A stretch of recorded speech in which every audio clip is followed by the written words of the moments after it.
Hello students, आज आपकी class 11th की केमिस्ट्री का सेकंड यूनिट एटॉमिक स्ट्रक्चर का नेक्स्ट पार्ट बताने जा रहा हूं, जिसमें आज आपको हम 5 पॉइंट देंगे। 6 पॉइंट हैं।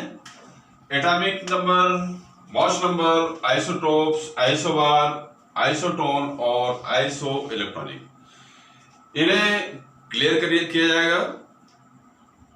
इसे हम स्टार्ट करें इसके पहले आपको हम बताएं कि कुछ हमारे जो स्टूडेंट्स इंपॉर्टेंट क्वेश्चन का ऑफर किए थे, उनको लास्ट में, इस वीडियो के लास्ट में हम आपको इंपॉर्टेंट क्वेश्चन देंगे। फिलहाल एक सेट दिया जाएगा, और यदि ऐसा लगे कि आपको और भी ये जरूरी है और आपको फायदा दे रहा है, तो आपको नेक्स्ट वीडियो में हम भेजते रहेंगे। अन्यथा यदि ऐसा लगे कि आप ऐसा सेल्फ कर सकते हैं तो फिर कोई दिक्कत नहीं है। बहरहाल यहाँ पर हम आपको स्टार्ट करते हैं। Atomic number, mass number, isotopes, isobar, isotone और आइसोइलेक्ट्रॉनिक्स, इसको आप एक कंपैरेटिव स्टडी कैसे कर सकते हैं, अलग अलग यदि इनका डेफिनेशन, और इस तरह से तो आप इस किताब में भी है, आप आराम से पढ़ सकते हैं। लेकिन इसके हम इजीली कंपैरेटिव स्टडी कैसे कर सकते हैं वो यहाँ पर हम बताने की कोशिश कर रहे हैं। आप भी इसको ध्यान दें, और जो पॉइंट यहाँ पर लिखे जाए उसको आप जरूर नोट्स करें, तो आप रफ निकाल लें और स्टार्ट हो जाए। देखिए, यहाँ पर सबसे पहले आपको जानना जरूरी है कि जो हम some basic concept of chemistry का यदि फर्स्ट लेसन में आपने जो भी केमिकल कॉम्बिनेशन लॉ वगैरह सब पढ़ चुके हैं, और भी बहुत सारी चीजें आपको नॉलेज में हो चुकी है। अब यहाँ पर जो अभी आपको जानना है, या कि आपने जान लिया भी होगा कि जो एटॉम की खोज हुई, डिस्कवरी ऑफ यानी स्ट्रक्चर, जो एटम का, परमाणु के बारे में जो भी है जानकारियां है, उसमें मॉडल प्रस्तुत किए गए, चाहे वो जे थॉमसन के द्वारा प्लम पुडिंग मॉडल किया गया हो, रदरफोर्ड के द्वारा एक प्रकीर्णन मॉडल या सौर मॉडल भी इसको बोलते हैं, वो प्रस्तुत किया गया होगा, या बोर का परमाणु मॉडल हो। एट लास्ट जो आपको उसका रिजल्ट निकलेगा, उसमें एटॉमिक स्ट्रक्चर में जो रदरफोर्ड ने सन 1911 में चूंकि न्यूक्लियस की खोज कर ली, और लास्ट में चाहे वो मोस्ले या अन्य वैज्ञानिकों के सहयोग से ये तो फाइनली कंफर्म हुआ कि किसी भी एटम का जो संपूर्ण द्रव्यमान होता है, मॉस ऑफ एटम, वो न्यूक्लियस के अंदर ही रहता है, यहीं पर रहता है। इलेक्ट्रॉन जो कि बहुत ही लाइटली, बहुत ही हल्के कण होते हैं, लाइट कण हैं, वो इस नाभिक के न्यूक्लियस के चारों ओर चक्कर लगा रहते हैं। तो मतलब ये किसी भी एटम का न्यूक्लियस हुआ। न्यूक्लियस के अंदर आपको मालूम हो चुका है कि प्रोटॉन यानी पॉजिटिव कण एंड न्यूट्रॉन मींस न्यूट्रल कण यानी पार्टिकल्स मौजूद है, और बहुत सारी, चाहे जितनी भी कक्षाएं हैं, एक या एक से अधिक हो सकती है, इसको अभी आपको आगे बताया जाएगा। इलेक्ट्रॉन बंद कक्षाओं में ये चक्कर लगाते रहते हैं। एट लास्ट ये बोर ने अपना परमाणु मॉडल में इसको प्रूव भी कर दिया है। यहां पर आपको एक चीज ध्यान में रखना है। अब इसी से रिलेटेड, इस एटम से रिलेटेड ही ये सभी जितने भी हैं, ये सब कुछ इसी एटम से रिलेटेड हैं। कैसे हैं वो आप यहां पर समझ लें। सबसे पहले एटॉमिक नंबर। एटॉमिक नंबर क्या है? किसी भी एटम के अंदर न्यूक्लियस में present positive charge means proton की संख्या, number of protons, that's called atomic number. मतलब number of proton means atomic number. अब इसको किससे शो करते हैं? इस प्रोटॉन को जेड से शो करते हैं। इसका सिंबल क्या है, जेड है, इसे जेड से शो करते हैं। तो एटॉमिक नंबर क्या है, नंबर ऑफ प्रोटॉन यानी प्रोटॉनों की संख्या, इसे जेड से शो किया जाता है। अब यहां पर दूसरी चीज देखिए, मास नंबर। मास नंबर क्या है, यहां पर एटम आप देख रहे हैं, एटम में क्या है, न्यूक्लियस के अंदर p प्लस n मतलब प्रोटॉन प्लस न्यूट्रॉनों की संख्या है, number of proton and neutron total. तो number of p plus n, इसको आप पॉजिटिव, इसको 0 लिखे ना लिखे, यहां पर लिखा हुआ है p प्लस n इक्वल होता है, इनको सामूहिक रूप से न्यूक्लियन कहा जाता है।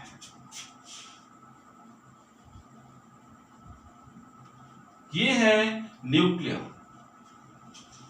इनको p प्रोटॉन प्लस न्यूट्रॉन, प्रोटॉनों और न्यूट्रॉनों की संख्या सामूहिक रूप से इसको काउंट करके क्या होता है, न्यूक्लियन कहलाते हैं। और न्यूक्लियन ही ये मास नंबर कहलाएगा। Total of nucleons means mass number, किसी भी एलिमेंट्स का या एटम का मास नंबर। तो मास नंबर क्या हुआ, total number of p plus n, p plus n means mass number. इसीलिए ये सम संख्या होती है, पूर्णांक में होती है, हमेशा सम संख्या नहीं, पूर्णांक में होता है, अंशों में नहीं होता है। अब यहां पर इसे शो कैसे करते हैं, मास नंबर को कैपिटल ए से शो किया जाता है। जिस तरह से यहां पर इसको जेड से शो करते हैं एटॉमिक नंबर को, ठीक उसी तरह से मास नंबर को ए से शो किया जाता है। तो ए क्या हुआ, न्यूक्लियस की संख्या, ठीक है। अब यहां पर आपको आगे देखना है आइसोटोप्स, इसी से रिलेटेड है आइसोटोप्स। आइसोटोप्स क्या होते हैं, ऐसे एटम, एक ही तत्व के कई आइसोटोप्स हो सकते हैं, मतलब ऐसे एटम जिनके जेड का मान फिक्स होता है, इक्वल होता है, बट ए का मान डिफरेंट होता है। मतलब यहां पर प्रोटॉनों की संख्या समान होती है, लेकिन न्यूक्लियन आप समझ गए हैं, p प्लस n, न्यूक्लियनों की संख्या में डिफरेंट हो जाता है, यानी उसका मास नंबर डिफरेंट हो जाएगा। ये आइसोटोप्स कहलाएंगे। जैसे हाइड्रोजन को आप ले लो, हाइड्रोजन के 3 आइसोटोप्स, 3 समस्थानिक अभी तक ज्ञात हो चुके हैं, प्रोटियम, ड्यूटेरियम और ट्राइटियम। यहां पर आइसोटोप्स प्रोटियम यानी 1s1, 1d2 और 1t3, हाइड्रोजन, ड्यूटेरियम और ट्राइटियम के रूप में हम ये लिखते हैं। यहां पर ध्यान रखें, यहां पर जो ये सिंबल में एटॉमिक नंबर और मास नंबर को शो करने की जो प्रोसेस विधि है, उसमें यहां पर ऐसा माना गया कि किसी भी एलिमेंट्स के सिंबल के लोएस्ट टॉप, नीचे तरफ लेफ्ट साइड, बाएं साइड में नीचे तरफ लो टॉप में आप उसका जेड शो करेंगे, यानी एटॉमिक नंबर सेट करेंगे, और उसी के बाएं तरफ ऊपर की ओर टॉप में आप उसका ए शो कर सकते हैं, यानी मास नंबर शो कर सकते हैं। अथवा यदि आप चाहें तो जैसे यहां पर लिखा हुआ है, इसको दाहिनी ओर टॉप में भी किया जा सकता है। तो यहां पर हाइड्रोजन, ड्यूटेरियम और ट्रिटियम जिनमें यहां पर आप देखेंगे कि इसमें Z का मान मीन्स प्रोटॉनों की संख्या P का मान 1 1 1 है। अब यहां पर N का मान यहां पर 0 1 2, तो यहां पर 1 हुआ इसका 2 और इसका 3, ये क्या हुआ मॉस नंबर। यहां पर ये मॉस नंबर और डिफरेंट, ये इसके आइसोटोप्स की विशेषता है। अब आइसोटोप्स तो हो गया जिसमें Z का मान फिक्स है, यानी Z इक्वल सभी में, A डिफरेंट, ये इसका आइसोटोप्स होते हैं। और भी बहुत सारे, जैसे आप मान लीजिए कि कार्बन है C12, C13, C14, बहुत सारे खोजे जा चुके हैं। लेड के भी देख लो, लेड 82, 200, 35, 36, 37, 38, 300, मतलब इस तरह से बहुत सारे आइसोटोप्स भी खोजे जा चुके हैं। अब यहां पर आगे आता है आइसोबार। आइसोबार क्या है? आइसोबार में A का मान फिक्स होता है, A इक्वल होता है, सभी जितने भी ग्रुप में एलिमेंट्स होंगे या एटम होंगे तो A का मान फिक्स होगा, बट Z का मान डिफरेंट होगा।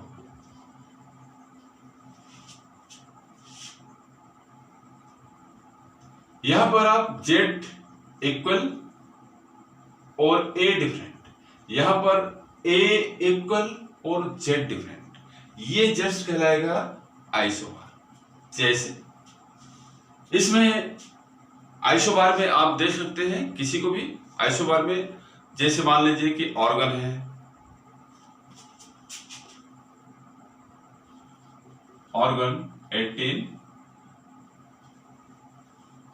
पोटेशियम 19 और कैल्शियम 20।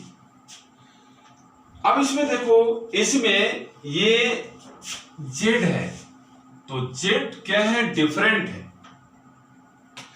Z का मान 18, 19 और 20 है, बट A का मान सभी में 40, 40 और 40 हुआ। सो दैट्स ये क्या है? आइसोबार हो गए।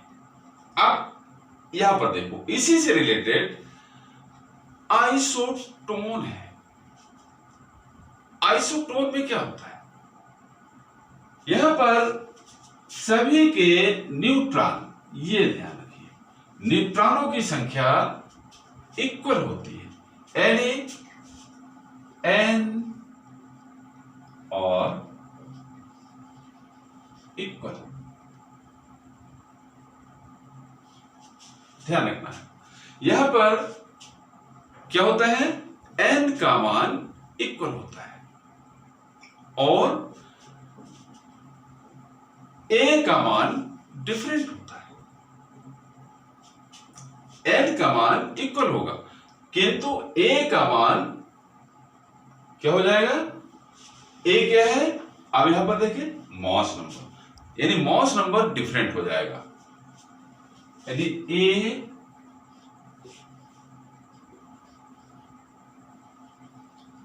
डिफरेंट। अब यहां पर देखो, यहां पर A इक्वल है, यहां पर A डिफरेंट है, यहां पर N इक्वल है। जैसे आप कोई भी एक उदाहरण लें जिसमें N इक्वल हो सकता है, यहां पर आप कार्बन ले लें, C6N 7 और O8। अब यहां देखिए, यहां पर 6 7 8 कार्बन 6,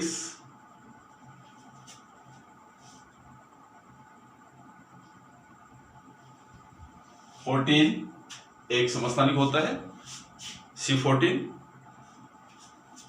N15 ये भी एक आइसोटोप्स है, और 8 16। अब यहां पर देखो, यहां पर यदि 14 माइनस 6 इक्वल कितना हुआ 8, यहां पर 15 माइनस 7 इक्वल 8, यहां पर 16 माइनस 8 इक्वल 8। ये 8 8 8 सभी में n की संख्या है, मतलब इक्वल ये हुआ। तो इस तरह के जो भी एटम होते हैं या एलिमेंट्स होते हैं वो कहलाते हैं आइसोटोन या आइसोटोनिक भी इनको बोलते हैं। अब इसके बाद आता है आइसो इलेक्ट्रॉनिक। यहां पर समझने की बात है, ये एक महत्वपूर्ण चीज, आइसो इलेक्ट्रॉनिक। आइसो इलेक्ट्रॉनिक के लिए न्यूट्रल एटम की जरूरत नहीं होती है, उसमें कोई भी चार्ज हो सकता है। मतलब यदि उसने इलेक्ट्रॉन को डोनेट करके और आइसो इलेक्ट्रॉनिक पोजीशन प्राप्त की है या एक्सेप्ट करके, चाहे वो उसको इलेक्ट्रॉन को डोनेट करना पड़े, दान करना पड़े, या उसको एक्सेप्ट करना पड़े मतलब लेना पड़े, किसी भी पोजीशन में हो करके यदि इलेक्ट्रॉन इक्वल हो जाते हैं तो वो कहलाता है आइसो इलेक्ट्रॉनिक। जैसे इसी में देखो, मान लीजिए कि यहां पर कोई भी एक एग्जांपल आप ले सकते हैं। जैसे मान लें कि हमने लिया ऑक्सीजन, यहां O2 माइनस, तो यहां पर आपको मालूम है ऑक्सीजन में 8 इलेक्ट्रॉन होते हैं, इसने 2 इलेक्ट्रॉन ले लिया तो इसमें कितने इलेक्ट्रॉन हो गए 10 इलेक्ट्रॉन। कितने हो गए 10 इलेक्ट्रॉन। आप जैसे मान लीजिए कि आपने लिया सोडियम Na में का Z का मान होता है 11, मतलब 11 इलेक्ट्रॉन है, इसने 1 इलेक्ट्रॉन डोनेट कर दिया और इसमें Na प्लस चार्ज आ गया। जब 1 इलेक्ट्रॉन मतलब 11 माइनस 1 इक्वल कितना हुआ 10, तो ये 10 इलेक्ट्रॉन इसके लिए हुए। अब इसी से यदि और भी आगे आप चाहें तो जैसे मान लीजिए कि मैग्नीशियम आप ले लें,